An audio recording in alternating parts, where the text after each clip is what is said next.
Dito baka may makita tayong ano, no? Mga nangangalakal.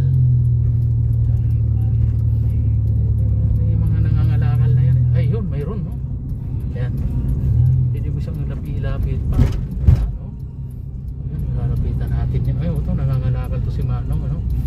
Ayan, nakita mo, mag-aayos ng kanyang kalakal. Tapos mayroong siyang, ano ito? Walang, sir, mangilan po ng konting tumbili ng bigas. Ah, okay. Hindi natin, pambili daw ng bigas. Hello, Manong! Hello po! Tay! Sa inyo po ba yung placard na yan?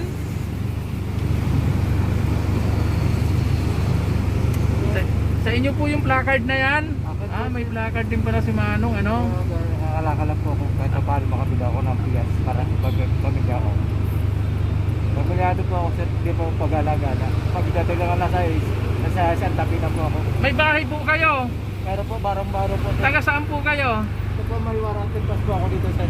Hindi, I mean, ang ibig ko sabihin, sa taga anong barangay po kayo? Sa ano po, Kalukan po. Dito lang po ako nangangalakal, sir. Ah, opo. Wala naman pong masama sa pangangalakal, ano? Wala po, namumulot lang po na ako. Opo. Ay, nakikita ng mga pulis dito, alas 6, nasa tabi na ako, hindi na pag-alagala. Hindi naman kayo inihuli. Hindi naman po. Opo. Kasi Kasi sabi lang sa akin, pagdating ng alas 6, huwag ka na pag-alagala. Bayaan mo yung iba dyan, kami na bahala dyan kung matigas ang ulo nila. gano'n. Oo, yun. So, paano kayo kumakain? Nagbabaon po ako, sir. Pero, ano naman, kumbaga, nakakakain naman kayo ng tama o minsan, Minsan, yung baon ko, almusal pa ng halian, kahit wala akong ulam, hingin na lang sa baon ng mami. Ayos na. Sabi ko yan. Tapos yung misis ko naman, mga gulay-gulay lang. Sabi ko, magtiis lang ako, makakarasis tayo. kung ganun po talaga sa panahon ngayon ng pandemic, ano, kanya-kanya tayo ng pamamaraan, ano? Ako ay oo naman. Mas gugustuhin ko ba dito, mamulot-mulot na lang ako.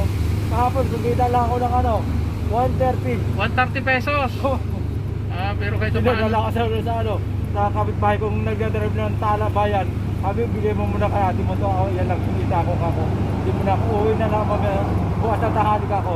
So, naglililis na ako, pauwi na ako. Ano pong pangalan nyo? Joven Fernandez po, Jobin Fernandez. Anong province po? Ilocano po. Ilocano. Oo, Lakay. Ay, opo. Oo. So, nakita ko kasi yung placard nyo, pambili ng bigas. Oo.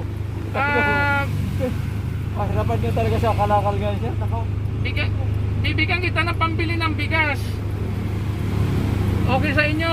opo, sir, man, malaking bagay sa akin yan, sir. Oo, maliit lang ito, pero maiibsan po yung pangangailangan yung pambili ng bigas. Oo, sir. Ito, bigay po ito ni Idol, ano? So, sana makatulong itong kaunting alaga para makabili po kayo ng bigas para sa pamilya nyo. Opo, sir. So, ito po. Maraming salamat po, sir. Opo, oo. Ingat po kayo palagi, ha? Dito lang po. Oo, so, sige po. Sige po. Bye po. Sige po. Okay, okay.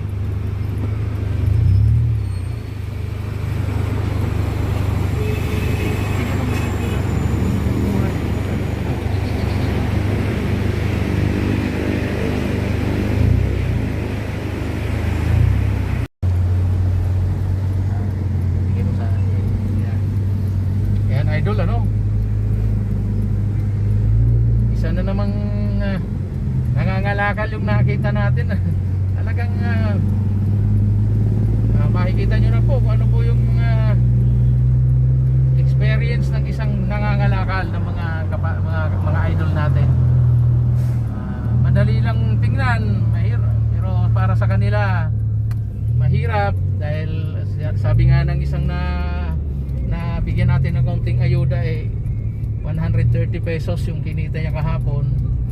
Sapat na o hindi sapat yun para doon sa sinasabing pambili ng bigas.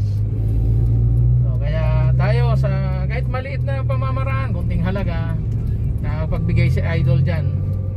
Dahil pangako ko nga sa mga idol natin, tayo ay tutulong sa maliit na bagay, pero napaka laki ng impact yan para sa mga mga katulad nila na mga mahihirap talaga. So ganyan ang buhay, kapit lang, magsusuko, dahil habang may buhay ay may pag-asa.